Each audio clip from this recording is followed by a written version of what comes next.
I'm Helen Campbell, DG Interpretation, European Commission. I'm going to talk about football, but not specifically football, dietary advice given to those people who are following the current World Cup. And we're talking here of July 2010.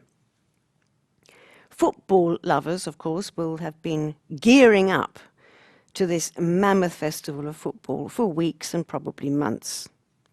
Much celebration, much excitement, and some people, of course, will be glued to the television all the time, watching the matches. I personally am not a football fan, and am trying very hard indeed to avoid all the football matches with some difficulty. However, since there is so much publicity attached to football, it has also been fun to read some of the articles surrounding the whole World Cup.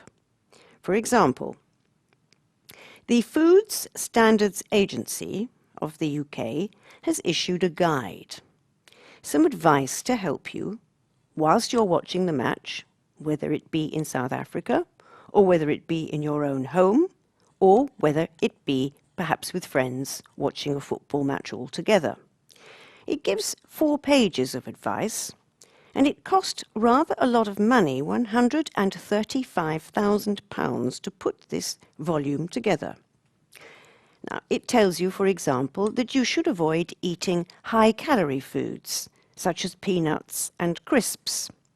You should also be careful of the amount that you eat during a football match, because as you will be very excited and perhaps jumping up and down, you should try to eat food that is not too indigestible.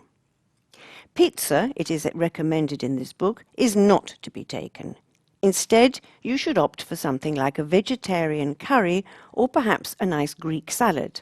This will be lower in calories and much better for you.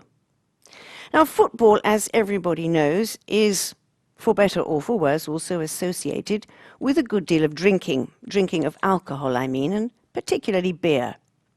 Now, our food agency warns us that drinking too much beer is bad for us, and that perhaps it would be advisable to drink mineral water with a slice of lemon instead.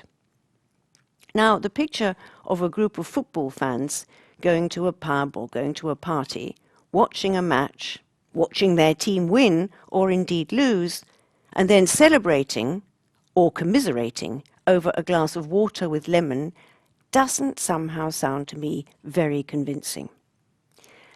It would, of course, simply be a joke to issue guidelines on what to eat and drink during the World Cup, but it isn't. It's a perfectly serious brochure booklet that has now been issued. It gives a few more guidelines, such as to be careful not to drink too much if you go to a party, and to help your guests when they come to visit you for a football party by issuing them too with instructions on how best to get to your house and how best to go home. When you think that a lot of taxpayers' money has gone into this guide, it perhaps might make you a little angry. But after all, it is football time, and most people are only too happy, and I dare say they will not take a great deal of notice of the guidelines. Thank you.